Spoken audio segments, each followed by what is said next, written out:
Hello, and welcome back to Geek and Speak, the Geek and Seek podcast. This week, we are shedding some light on some underrated hidden gems in Commander. Commanders that we think are underrated, mostly because a lot of them are old, and you probably have never heard of them. You've heard of IEC, you've heard of, Atraxa and the Ur-Dragon, but we're going to be talking about a bunch of commanders that good chance you've never heard of them, and we think they're quite cool. So join with me today is Preston. Preston, how's it going, man? Pretty good. I always like trying to find underrated gems while playing Commander, so I'm really excited to do this episode. For sure. And then we also have Jason. How's it going, man? Not too bad. I've honestly felt that kind of been stifled as far as what commanders I want to build next, and all of them seem like they do similar things to decks that I've already built. So this is going to be a fun episode. Maybe it'll give me some ideas. Yeah, for sure. I was a little giddy over some of the weird ones that we found. And then, hi, I am your host, Morgan. I've actually built one of these before. One of the ones on my list I actually have had as a commander deck before, even though almost no one else has. But before we get into it, if you would like to support the show or anything else we're doing over here at Geek and Seek, like our Commander gameplay series, our deck techs, yada, yada, yada, you can do all the YouTube algorithm stuff, that being hit like on the video. Make sure you're subscribed if you're not already. Check out our other videos. Share us with a friend. Whatever. Leave constructive comments or ask us questions in the comments, whatever. And then you can also go the extra mile by heading over to patreon.com/geekandseek YouTube. I should also mention, since we finally did film it, it will be coming out in a few weeks. We do have a bonus thing for patrons. They are going to have access to a episode of our Commander gameplay series that no one else will have access to. If you're a patron, it will be the only way to get it. We will be playing Commander with no theme. People can play whatever deck they want, but we're all a little tipsy, so it was a good time. It was a fun time. So if you want to see that when it comes out in a few weeks, make sure you're joining us on Patreon. All right, let's go ahead and hop into, or should I mention Bloombro? Let's do that real quick. Next week's episode, we're talking our favorite cards from Bloombro. So let us know in the comments what your favorite cards are from Bloombro as we are kicking off this preview season. A lot of really interesting, high-powered stuff, and also a lot of very, very cute art. Big fan, if you ask me. All right. Leave some fun comments so we have a comment of the week. Yes, leave comments so we always have comments of the week. Sometimes we don't have that. Sometimes I forget, but sometimes we really don't have it. So, Preston, do you want to start us off with a commander that you think needs some attention because people aren't playing it? Yeah, so first up, this is actually one of the Commander decks I've actually built before. When this card was first being previewed, I thought it was going to be really popular, but on EDHREC, there's only 510 decks submitted with him. It's Bennie, Bracks, Zoologist. 3 and a white for a legendary creature Elf Druid. It's a 3/2 with Convoke, so you can tap your creatures to help cast for the generic mana, or white if it's a white creature, you can tap it for white. And then at the beginning of each end step, if you created a token this turn, you get to draw a card. So this guy is a really good mono white commander who's really good at drawing cards. If you can find ways of making tokens on your opponent's turns, that's 4 cards of rotation with a mono white commander. That's not really a thing usually. There's a couple mono white commanders who are good at drawing cards like Shram, but for the most part, white can kind of struggle with that. So having this in the command zone, doing something white wants to do anyways, it's a really good deck. It's really fun. You guys have played against it a lot. People tend to like the deck whenever I pull it out, so I'm really shocked more people didn't end up building this guy. I think part of that's because it's from, well, did get reprinted in the 99 of Murders at Karlov Manor, the Clue deck, but it originally came out in New Capenna, and no one remembers anything about New Capenna Commander. It was kind of an underwhelming set. But there were a lot of cool cards. I actually play this in Thalisse because obviously with Thalisse I make tokens at the I have ways to make tokens on other people's turns, which would trigger Bennie Bracks at the end of those end steps. It's a really really good card in token decks that have white. Giving white and a way to draw a card on each player's turn is pretty powerful. And then the fact that you don't actually have to pay any mana to play Bennie Bracks. Like, maybe the first time you do, maybe the first time you pay mana into it, but then, if you have to cast him a second time, or if you just build up your board state to have a ton of tokens, you don't actually have to play any mana, spend any mana to play him. Right, because I think that's a really commander text too, right? Yes, I think that's a really underrated ability to have in the command zone. Any commander that you don't have to spend mana like to actually get onto the battlefield or to get like an ability out, like some like eminence type of stuff, those are really powerful. So the easiest thing that I thought of was like just have Smothering Tithe. That's basically always going to make Benny works. And then there's plenty of instant speed, make token kind of spells. But Preston, is there any other like cool tech cards for this deck? Well, obviously, you put in all the token doublers or the token tripler, OG or attack. Obviously, you want to run all of those if they're within your budget. But like, this is a deck where monologue tax is actually good and, is worth putting in your deck. A lot of people found that card wasn't as good as they thought it was going to be, but it is good in Benny Bracks. Adeline, of course, a bit of an all-star in a couple formats. She's great here. Legion's Landing is fun. This is a deck where you can pretty easily win with Halo Fountain if you want to have an alternate win con that's pretty fun. Uh, yeah, and then any instant that lets you make tokens is really good in this deck. So Secure the Waste, Grand Crescendo is on here on EDH Rec. So cards like that are always pretty good for it. Also, back before Geek and Seek was a Magic only channel, we did a podcast episode about our favorite cards from New Capenna, and this was one of the cards that Preston shouted out. So all these years later, he stood by his answer. All right, Jason, why don't you talk to us about your first underrated commander? So the first underrated commander that I have, I think it's actually the lowest ranked commander on our list today. It's Mirri Cat Warrior. So it's 1 and 2 green for a legendary creature Cat Warrior. It's a 2/3 with First Strike, Forest Walk, and Vigilance. This is... I really don't understand why this isn't like one of the premier mono green Voltron commanders. That's obviously the way you want to build this deck is a Voltron build. But the fact that it has Forest Walk on there when a card like Yavimaya exists is just insane to me. You get Yavimaya onto the battlefield and Mirri can't be stopped. And now it's just a matter of making Mirri huge so that you can start taking players out in 1 or 2 swings. And the fact that, it's a 2/3 for 3 mana that gets First Strike and Vigilance. Even if you took the Forest Walk away, that's a good card. Maybe not good enough to be in the command zone, but it's an efficient card with those 2 keyword abilities and then its power and toughness.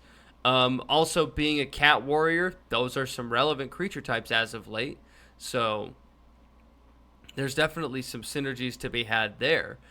But I think that this is one of the stronger mono green Voltron commanders that you could be playing. Is it the flashiest thing ever? No. But is it going to be really easy to get this thing going and make it huge and start taking people out? I think so. I could see that. The Forest Walk is the big advocate for it because, like you said, Yavimaya exists. And you're in green, which means you also have land tutors. So even if you're not drawing your Yavimaya, you might draw one of your ways to find Yavimaya. And also, if I had to go out on a limb and guess, I would say, at least in casual levels, green is the most popular color in Commander. So even if you really don't find your Yavimaya, you're probably going to be unblockable anyways because you probably have opponents who have force in play. So that seems really good. The one downside I would say is it is only a 2/3. So you have to buff it up a lot in order for the commander damage to start going up. Because the Vigilance is nice because then you can also leave it back as a blocker, but then the First Strike only kind of matters on defense if you're using the Forest Walk. Like if you're taking, like the Forest Walk, First Strike doesn't matter if you have the Forest Walk and you're taking advantage of it, So that seems weird. So I don't know. I kind of like it. I don't think that it's going to be as difficult as you might think to make Mirri big because, first of all, It's green. there's going to be a bunch of enchantments, and there's a ton of stuff in green where it's like this creature gets +1/+1 for each land you control or each forest you control or something along those lines. Blanchwood Armor, it does that. A new card that came out in the Fallout set that I'm a huge fan of is Strongback. Ooh. Strongback is going to be really, really good in Mirri because, first of all, it's going to buff her for all the auras and equipments that she has, but then it's also going to make the auras and equipments essentially free to equip to her. Like, if you pair it with Blackblade Reforged, now you're just equipping Blackblade Reforged to your commander for free. And then you have I'm trying to think. What's that one aura enchantment where it doubles the +1/+1 counters on a creature each turn? Hydra growth or Hydra's growth? Yes. Yes. So I don't know. I think that this is a really, really cool cat, for something that's so simple and so easy to get out of the battlefield. I just think that there's a lot of potential for this. I was going to say, I think the fact that it has Vigilance and First Strike is actually a little underrated by you two. Those are not green abilities usually. Those are usually I think like the the Vigilance is. I don't think I've underrated those two abilities at all. Well, I think that I've championed them, and I even said, as a 3-mana 2/3 with First Strike and Vigilance without Forest Walk, that's still a good creature. Maybe not good enough to be a commander, but it's still a good creature with those two abilities. I just thought I thought think the it First actually Strike could was be a weird. commander with those. I just thought the First Strike was weird if you're trying to take advantage of the Forest Walk. Because keep in mind, this was made before Yavimaya existed. Right. But Well, now except that it has the Yavimaya does Vigilance. exist, First Strike just feels like flavor text. Like one of the things that Voltron can kind of struggles with is like you hit someone for a lot of damage, but you've built up one creature so the other 3 players can all start hitting you really easily. This has built-in defenses. You don't need any equipments or anything to do that, which is weird for a green creature. Like most of the green Voltron commanders have trample, which is nice, but you can give green creatures trample as easy as you can take a breath of air. So like those aren't really unique or all that necessary. Vigilance is huge for a low cost, decently sized body for what you pay, and it has the First Strike, so it's even better on defense. So yeah, I think this is really good, and I'm also surprised that it's so low rated, not even 100 decks. 96 decks on EDH Rec. It is the 2,198th ranked commander. That I just feel like that's wrong. I feel like that it should have more decks dedicated to it. I wonder what other options people are playing over it. As if you want to go mono green Voltron, there's obviously got to be a lot of options, right? Like there's a lot of just really scary green creatures, right? Like there's like Galta, or there's I don't even know. So I wonder if it's just that this is old enough that people don't remember it, and or there's just bigger, flashier options. Like this does have efficiency, but I don't know. I wonder what other things people are playing instead of it if they're going mono green Voltron. Alrighty, so my first card is Nebuchadnezzar. Nebuchadnezzar. I got you. It's a Nebuchadnezzar. Thanks, dog. Oh, I promise I didn't fall asleep in Bible study. So this guy is, we talked about during the Assassin's Creed episode that it was weird that we had historical figures in Magic. Well, guess what? Back in the 90s, they did it back then too. So here we go. But I don't know if this is historically accurate or not. My guess is no. But for 3 blue, black, legendary human wizard, 3/3, pay X, tap it. Choose a card name. Target opponent reveals X cards at random from their hand. Then that player discards all cards with the name that was revealed. Activate only during your turn. So, this is kind of awkward because you're not guaranteed to even hit the card you named. So, let's get out of the way right now. This is not a good commander, right? But there's a lot of... But it seems like it's probably fun because you can play cards. You can play cards that you know what people have in their hands, right? There's telepathy, which is an enchantment that says players play with their cards in their hands revealed. There's a couple other cards that do that. Or there's like Peek or Gataxian Probe, which are cheap spells that let you look at players' hands. And then to increase the likelihood of when you have to randomly choose or look at the cards that they're going to discard, see if it's among them, you can just play generic discard cards as well. Like you can't just play like Siphon Mines and stuff like that. Then there's a lot of cards that care about when people discard cards, so you can play cards like Waste Not and stuff, right?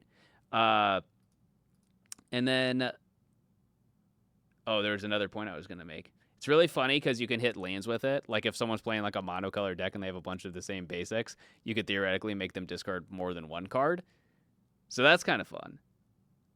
I don't know. It doesn't seem like it's very good. Oh, the other thing I was going to say, bounce spells. Even if you don't draw your cards that let you look at people's hands, you can just play bounce spells and then be like, okay, I bounced that so I know this is in your hand, so that's a card I can name. So I don't think this is a very good commander. It's definitely not very efficient. But I feel like it leads to some really fun, interesting play patterns, and it lets you put a pile of cards together that you might not play together normally. So, I don't know. It seems kind of fun. Oh, and the EDH rank on this one, I forgot to say, there are 271 decks for this, making it the 1,643rd deck. Say, well, one, you can do this ability multiple times. So after you look at their hand the first time, you'll know everything they have, so you know what to say next time. But also, I think this is one of those cards where it's good as like just a general discard deck, and then this is just something in the command zone that lets you do that, like just another option. It's not going to be targeted as much as the other commanders. It'll still be good, but it's not going to draw eyes as quickly as other ones. So, yeah, I kind of like this as a commander. Yeah, I think that you just play it as a general discard theme like Preston's talking about. I mean, it's in the colors for it. Dimir is definitely part of that. It seems pretty straightforward. I feel like it has too many words on it for its ability to be as simple as it is. Well, that's because they were playing it really safe, right? Like they had to put a bunch of like if they made this card today, it would not be this bad. Right? Like there would be some kind of other way that it would be stronger. Like they were playing it safe in Legends because this was the first time we had legendary creatures. I believe it was the first time we had multicolored spells. So they were playing it safe. Well, if it was now, you would just look at their hand and then name a card. Yeah, it would probably just be Thoughtseize the commander. But it would still have the discard all the cards with the same name, so you can hit basics and stuff. That would still be on there, probably. Well, I don't know. I think Wizards might say that you have to choose a like non-basic land card or something. They might. They might actually say that now if they made it now. So that's like the one upside of this as opposed to if they tried making a modern version of it. Is you can be hit good the against all those relentless rat type decks. Oh, that's true too. Yeah, it's a good. This is just another commander that you can slide Turgid and Tiny Bones into. Yes, as if we needed more excuses to play Turgid. This is the commander you play when you want to build a degenerate Dimir deck, but you don't want to let people know right off the bat what you're about to do to them. Yeah. Right. People are gonna see that and go like, that seems so bad. He's not a threat. Why are you playing that? That's not good at all. And then they lose to that player and that deck, and then they hate that commander forever. Yeah. I agree with Preston's point where he was saying like, if you want to do a discard deck, but you don't want to draw as much hate, run this as your commander. I agree. Because everyone knows what Turgid does. Everyone's scared of Turgid. This, Well, it's way less good than Turgid, but you're gonna draw less hate, even if your 99 is mostly the same. And you're probably putting Turgid in the 99 of this deck. Yeah, you probably do. And there's just something kind of baller about bringing out that 1995 legendary creature. Yeah, that's true. All right, Preston, what do you got for your second pick? So it's Nixilis Unshackled for 4 and 2 black. Legendary creature demon 4/4. Flying and trample. Whenever an opponent searches their library, that player sacrifices a creature and loses 10 life. Whenever another creature dies, you put a +1/+1 counter on Nixilis Unshackled. I'm surprised this isn't played more. People are constantly complaining about how good green is, and no one ever wants to punish them for doing their land thing. Play Nixilis. You know, if they want to search their library for that basic, they're allowed to. They just have to give up a creature in a fourth of their life total. Pairing this with Opposition Agent is so nice. If you really want to play, if you really want to play a game plan where you are just like, you know what, I think I want to lose all my friends today, then you play Nixilis with Opposition Agent. And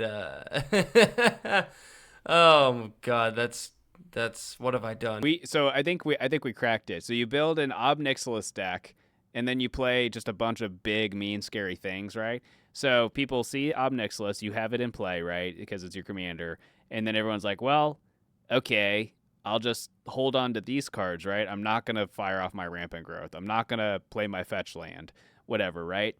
And then you play cards like Mindslaver or Emrakul the Promised End, and you take their turn, and then you force them to do it.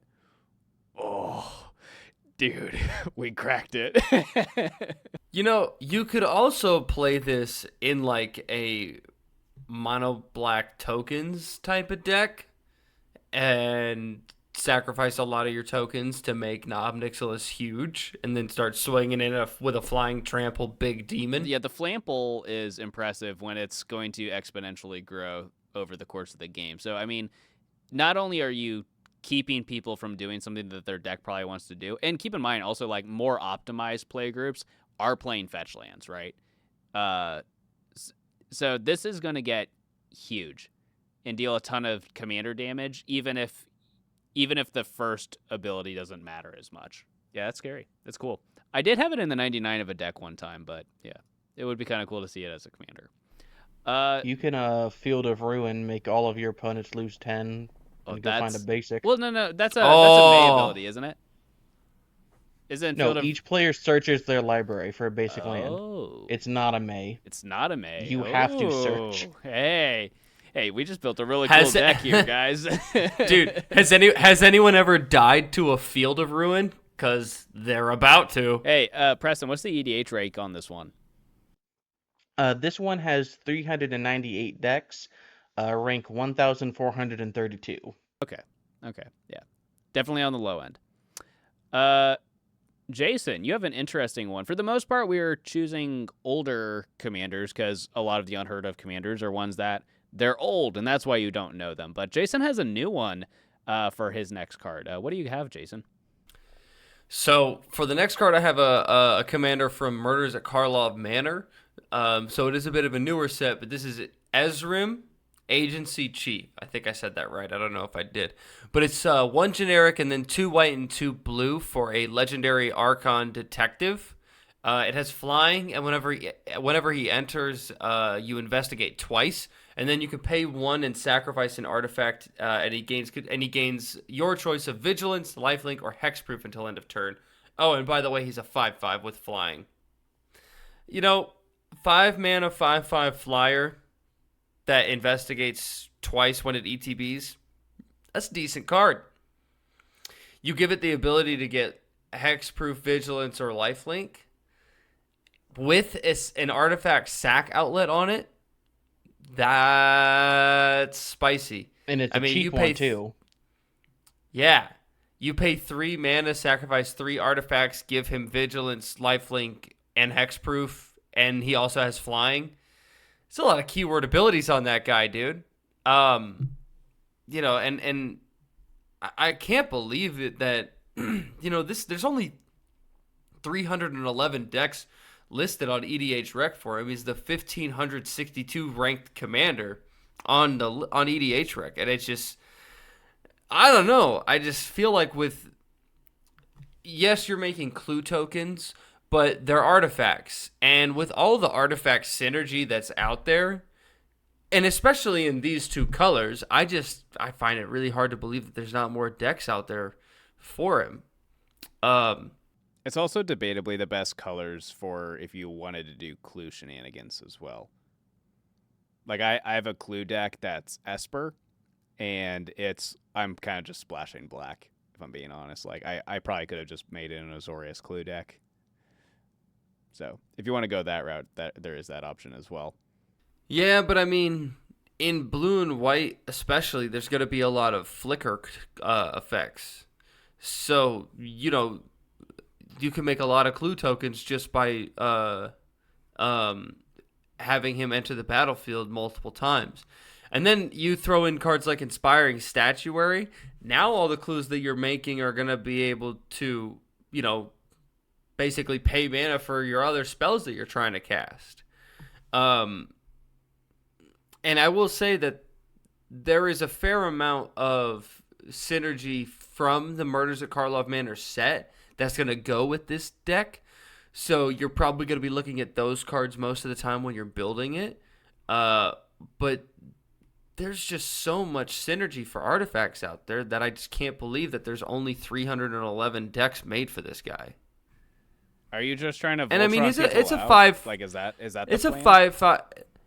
I mean, you could take it that route, but still, you don't even necessarily have to go that route with it. You could just go, artifact tokens or clue tokens or artifact theme just in general. There's a lot of things that you can. There's a lot of potential for this commander, and one thing that I don't want anyone to forget about, that ability where you can pay one to sacrifice an artifact to give it one of the keyword abilities, you can activate that at instant speed on anybody's turn at any time. So, if somebody's coming at you with, you can give it hexproof to give it protection if somebody's trying to target it with something. You can give it lifelink if somebody's swinging at you to block and, potentially gain some life. The vigilance is really only going to matter on your turn when you're attacking. But those other two can come in handy, in a pinch when you need them. Also, I like if you. I don't think this is the best way to do it, but say you did want to go the more aggressive route, because it is a 5/5 flyer, right? It is a decent body. If you did want to go that route, it is worth keeping in mind that you can activate that ability more than once. So if you had, it does come down with 2 clues without having to do any extra work. So that is. You could give it vigilance and lifelink, right? And you're gaining some life, and then you're also keeping up the blocker. So there are, that's something to keep in mind, because I like it when your Voltron-y quote unquote commanders already have a lot of keywords on them, because that means the other equipment or auras or whatever that you're putting in your 99, you can focus on other things. That's less keywords you have to worry about trying to get on your guy. And, this is obviously one of those decks that you're going to slot Academy Manufactor into, and now you're making food tokens and treasure tokens along with your clue tokens. But then also, because you're going to be making a ton of clue tokens, you could run mechanized production in this deck and win that way. Yeah, seems all right. You know what? I don't even know if it's in the 99 of my clue deck. I should look into maybe changing that. Okay, next up is Dakkon Blackblade. I didn't do this on purpose, but I just realized I had 2 back-to-back commanders with Richard Kane Ferguson art. So that's cool, I guess. But this is for 2 white, blue, blue, black. Quite the mana cost. Its power and toughness are equal to the number of lands you control. That's it. So it's kind of an Esper lands, but I guess it's a Voltron-y build, because if you're going to go lands, it's going to get big, which means you're going to just start smacking face. And obviously, this is a weird color combination. Like, most land decks are green for the most part, right? But there are cool things you can do, right? Esper is a pretty good color for equipment. If you want to do equipment decks, Esper is not a bad color combination for that. And there are equipments that let you find lands. There's Sword of the Animist, right? And then there's Sword of Hearth and Home. And then there's other artifacts, energies, if you want to go that way, with like Wayfarer's Bauble, Solemn, Burnish Heart, stuff like that. Oh, Flavorwind, Blackblade Reforged, right? You could play that.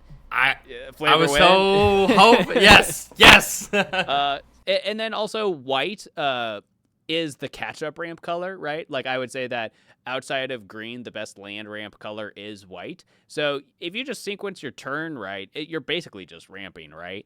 And then you can also play the bounce lands, stuff like that. So it seems interesting. Like, you kind of go Voltron-y. It's kind of a land deck. It just seems kind of cool. And it is ranked number 829. So it's a little bit more popular than a lot of these other ones that we are talking about. But it only has like 1,200 decks made for it, which is quite low when you're comparing it to actually popular commanders. I thought of a really disgusting way to build this deck. So you play Dakkon, obviously. You play a couple of equipments that give trample. Then the rest of your deck is lands and board wipes. You just keep playing board wipes until you get like 30 lands. Play Dakkon with any of the trample equipments, and boom, there you go. I'm not saying anyone should do that, but that is technically an option that would work. Oh my God, Preston, why? Why are you a bad person? It popped into my head and I had to say it. I'm sorry. I didn't want to do this to the world. That would be I kinda funny. apologize greatly. No, it would not. It would objectively not be funny for anyone but the person playing it, and the joke would get old fast.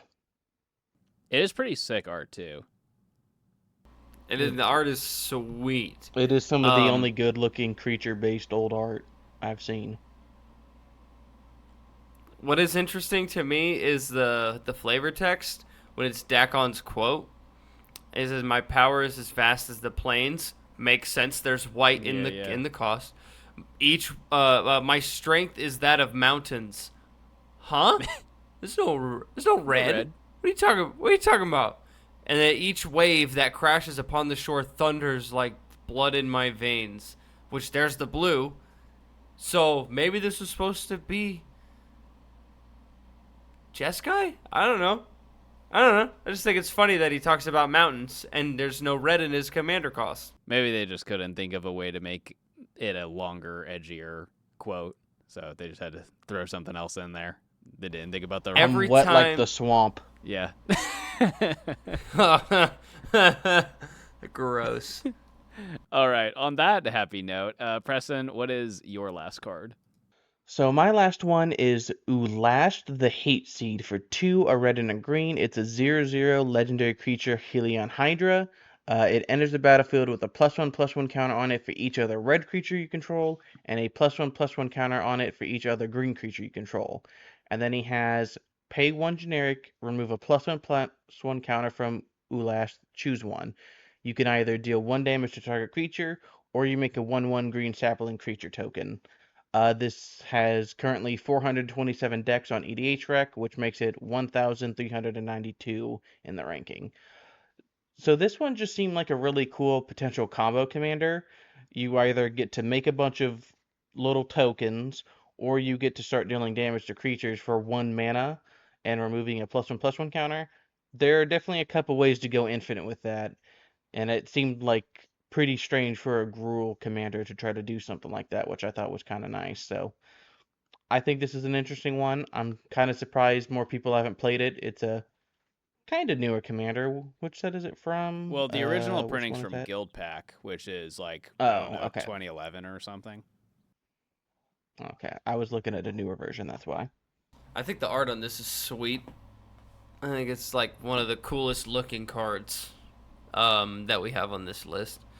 And the way that I think that you build this deck is you put mostly gruel creatures into it. So you don't necessarily play a whole lot of just red creatures or just green creatures. Because, I mean, the way that I'm reading this, if each creature that you have that's both red and green, it's going to give this 2 +1/+1 counters. That is a note on Gatherer in the rules text, is that creatures that are both red and green provide 2 +1/+1 counters. So I think that that's going to be one of the better ways to build this deck, is just put a lot of those types of creatures onto the battlefield, so that when you cast this for 4 mana, it becomes like a 10/10. I also misspoke. It was not 2011-ish. It was 2006, so it's even older than I thought. Yeah. And then it's been reprinted twice recently. It was reprinted in the Gruul Commander Precon from Neon Dynasty, and then it was reprinted in Double Masters. This card is really cool. I think that more people should build a deck around this. I think the problem is that it's really easy, because if you just want it to be big or whatever and just kind of make it for value, it doesn't have evasion of any kind. So you're really just wanting to use its pay 1 ability. But it looks like something that combos, and I think it's going to draw a lot of hate if it's in your command zone. People will see that and think they're probably trying to combo. We probably need to not let them keep that. So I think it's going to draw more hate than it's probably worth.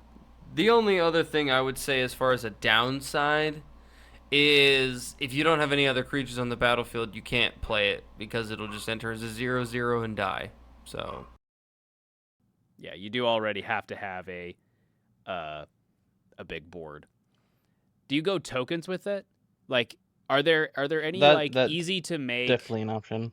Are there any easy to make Gruul tokens, like tokens that have the color identity of both red and green? Because that would seem like a good way to do it. Like, if there's any, there's got to be some. Dragon Broodmother is maybe the best card in the deck from EDH Rec. It's a Gruul Dragon. It's a 4/4 flyer, and at the beginning of each upkeep, you make a 1/1 red and green dragon creature token with flying and devour 2. So that's probably the best card in the deck, just because that's 4 per rotation. That's 4 of those. So that'll add up pretty quickly. But also with tokens, like, you can play all the Sapperling cards. Like, those are only green, but those typically synergize really well together. Tend to shoot Dryad. There's a couple others, but that's the big one. Yeah, that's true. I mean, you kind of have to go wide with this deck. I was just trying to think if you could better optimize how many counters you're getting on by doing the Gruul tokens. Yeah. Well, here's another thing. It's green, and you're playing in a counter strategy, so cards like Doubling Season or Parallel Lives, those are going to work really well in this deck. Also, green just has a lot of good creature protection, so even if you do get some hate going your way, green is good at keeping that stuff alive. So. All right, Jason, you got a fun last pick. What do you got here? So, for my number 1 pick, I chose the Meep. This is a legendary creature alien with Ward, pay 3 life. It says, whenever the Meep attacks, you may sacrifice another creature. If you do, creatures you control have base power and toughness XX until end of turn, where X is the sacrificed creature's mana value. And this is a 0/4. There's only 297 decks listed on EDH Rec for it. This is the 1,595th ranked commander. It was a secret lair drop from Doctor Who, and it's only a 3 mana commander. Like, I just don't know. Like, obviously, the Ward pay 3 life in commander, that's not a huge obstacle for players to have to overcome. So targeting this thing, I wouldn't say is I wouldn't say it's never gonna happen. I wouldn't even say it's almost never gonna happen. But having that sort of extra cost to play, to get this card off the battlefield it's nice to have. But sacrificing another creature to make all your creatures bigger is really amazing. But to me, you play a lot of. You can either build this as a Voltron deck, where you want to swing in with the Meep, make his power really big by sacrificing high mana value creatures. But to me, the actual way that you build this deck is you build it as a token strategy, where you just make a lot of really weak tokens, like 1/1s, 2/2s, things like that. And then you sacrifice your abhorrent overlords or your shadow of mortalities or your avatar of woes to make all your 1/1s into 8/8s or 15/15s or 7/7s, you know? That to me is the way that you build this deck. And I think that is, there's so much potential for this deck to just go absolutely crazy. One card that I actually really like in this deck that isn't listed on here immediately on EDH is Plague of Vermin, where, Plague of Vermin is when you cast it, starting with you pay any amount of life that you want, and then it goes around the table. Each other player may pay any amount of life that they want. And basically you keep going until no one pays life. And then each player makes a 1/1 black rat creature token for each life that you paid that way. So, like, if you have, say, Shadow of Mortality on the battlefield, and then you play this and you pay 15 life, you make 15 rats, and then when you swing with them the next turn, you sacrifice Shadow of Mortality and make all your 1/1 rats 15 15s. So you just have 15 15s. I'm going to do math real quick. 10 times 15 is 150. 15 times 5 would be 55, 75, right? So it's 225 power. Let me do my math real quick just to make sure that I am right. 15 times 15. Yeah, it's 225 power you put on the board from that. That's insane. So I really like this as a commander. And honestly, this might be something that I build in the near future. What's strange to me is it's $8.99. Maybe it's because it was from a secret lair drop, so it's not exactly the most easily available card out there on the market.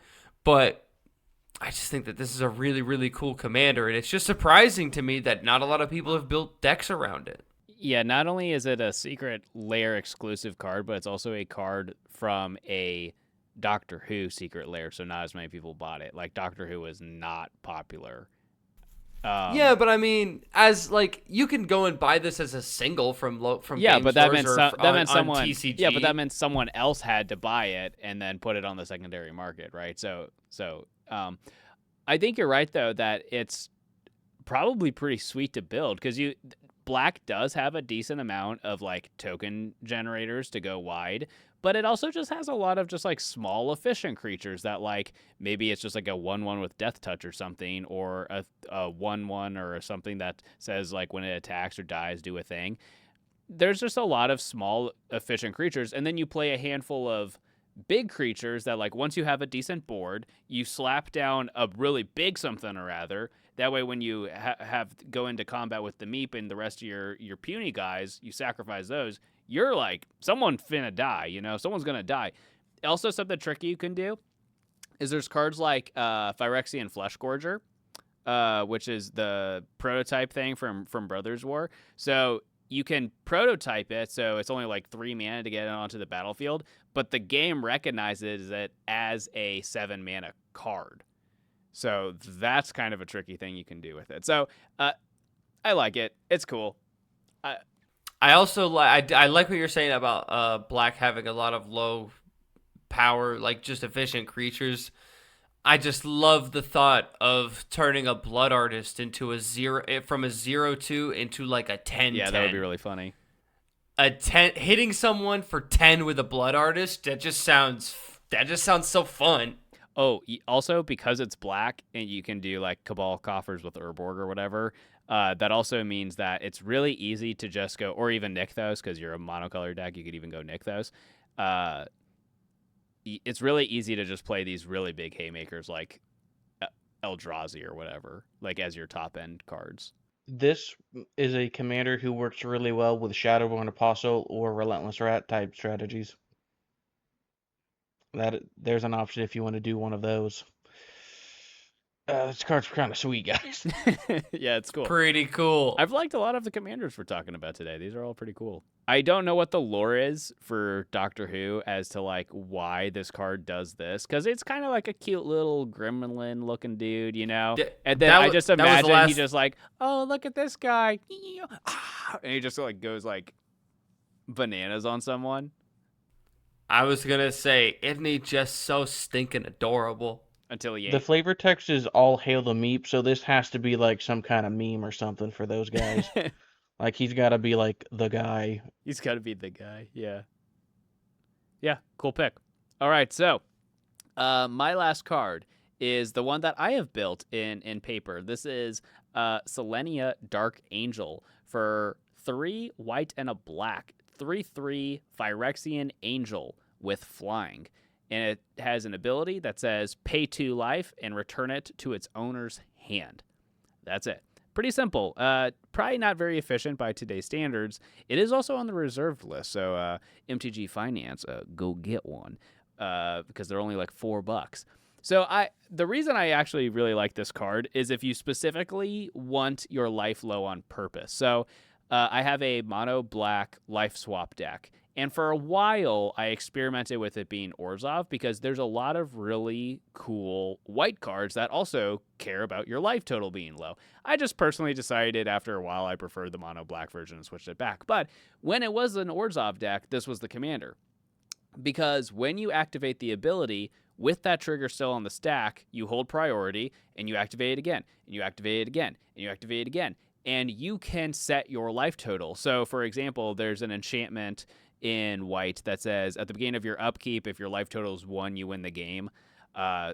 So if you can like have both of these out on the field, you wait till it's about to be your turn again, and then you do that. Assuming you have an odd life total, that would win you the game. Or if you just want your life total low for all your life swap shenanigans, this will get you there. So and it's a life swap card in the command zone, which is a huge upside. A lot of the problems I've had with my life swap decks for the last year or so that I've had them is that all of these cards are really janky and there's only a handful of decent ones.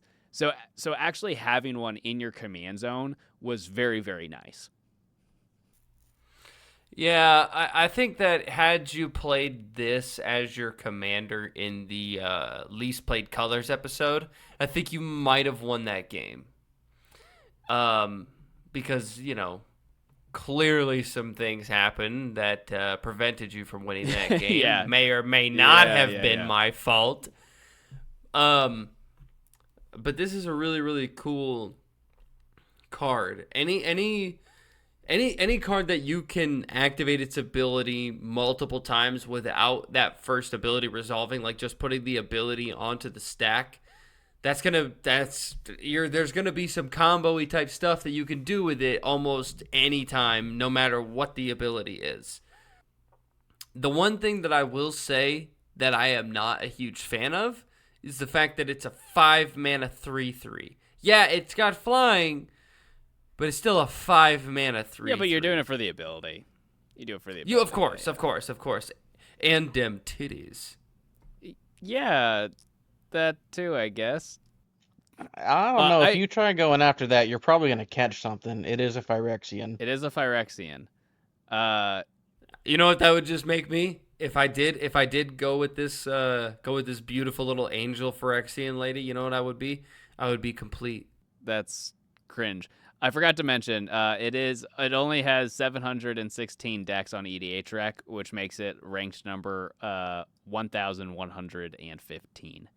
You know I like a card I can use to kill myself. Yeah. Any card that lets me do the Preston special, I'm always going to be a fan of that. That's fair. Yeah, I probably would never build this deck, but I can see someone having fun with the life swap and shenanigans. Oh, you can see someone having fun? Like you've never seen Morgan have fun with this deck? I've seen Morgan have fun with I this. love my life Morgan swap has deck. 800 decks. I get them all muddled.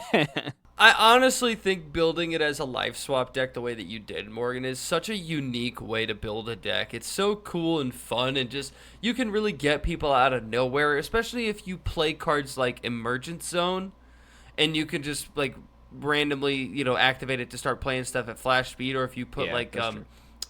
Without Canary. Yes, that's what Videlkin Ori in it. And then you just flash out the combo pieces on somebody's end step so that, you go into your upkeep ready to win the game right then and there. I think that type of stuff is really cool. And so this being a unique style of deck building, I love that. And I think that that's really what we're trying to do when we talk about these unheard of or uncommon commanders. Yeah. So I should say I did say that I switched it back to mono black for life swap because I felt like the deck was more consistent. Like the problem is that the deck was still like 90% a black deck. And because a lot of these white cards I were playing were hyper specific with their mana costs, it made my mana base super whack and inconsistent. And so I just felt like it wasn't worth it. So I switched it back to mono black for now, which I still like. I like that version of the deck. But if we keep getting some really cool additions from the color white for life swappy kind of shenanigans, I will go back to this being the commander because it was pretty fun. It was cool. You got to play with some neat cards. Well, that and as we get more good lands. We've just gotten so many more good dual lands the past year or two. Mm-hmm. Yeah. So I mean, that's always nice.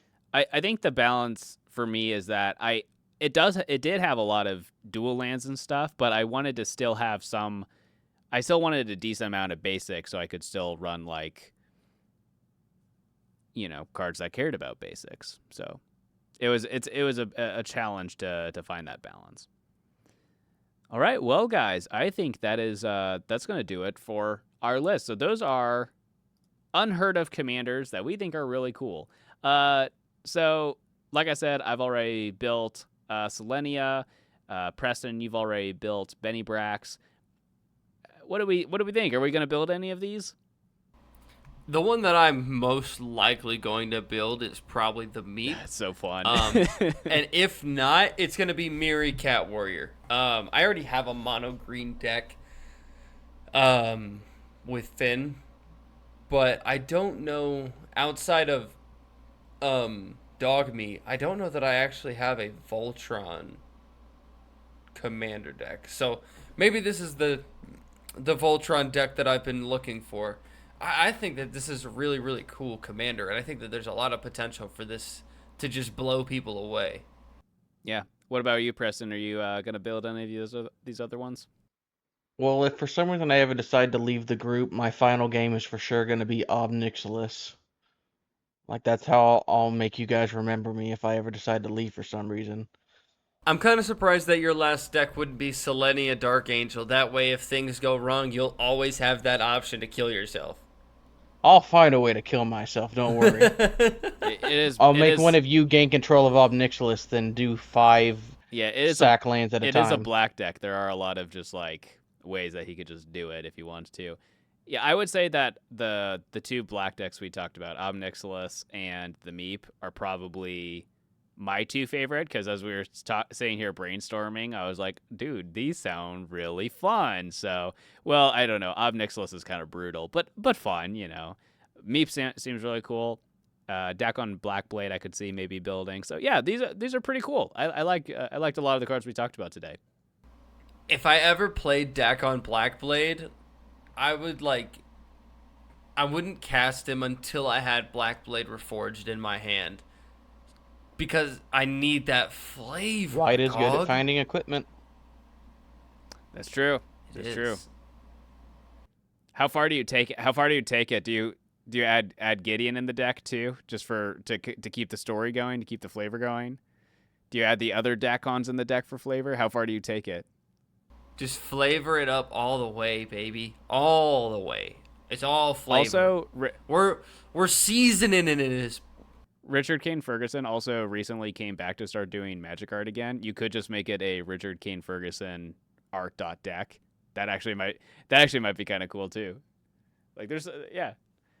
Well, guys, hope you enjoyed this episode of the Geek and Speak podcast. We will be back next week to talk about our favorite cards from Bloomburrow. And we're also going to be having a gameplay episode for Bloomburrow too. So if you're excited for that, make sure you subscribe. Tune in for that when it comes out in a few weeks. Yeah, we'll see you guys later. Bye.